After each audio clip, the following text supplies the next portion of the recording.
Hindi ka dapat nandito, pero nandito ka. Para mabuhay ka ngayon, bawat minuno mo, libo-libong henerasyon kailangang nakaligtas. Sa gutom, digmaan, sakit, kahirapan, at matinding pagsubok ng buhay.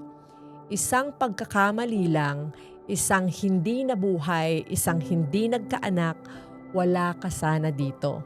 Ang tsansa na nagkakilala ang mga magulang mo halos imposible. At sa milyon-milyong posibilidad, ikaw ang nabuo. Isang egg, isang sperm, isang buhay, ikaw. Sa buong lawak ng universe, mas maraming bituin at atoms, pero mas bibihira pa rin ang tsansa na ikaw ay umiral. Kaya bago ka tumingin sa lahat ng kulang, lahat ng mali, lahat ng hindi pa nangyayari sa buhay mo, huminto ka muna, huminga ka, at magpasalamat ka.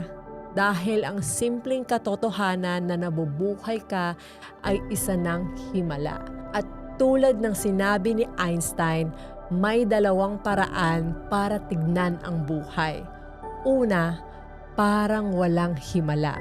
Pangalawa, parang lahat ay himala. Piliin mo kung alin ang paniniwalaan mo, pero tandaan mo to, ang buhay mo ay hindi aksidente.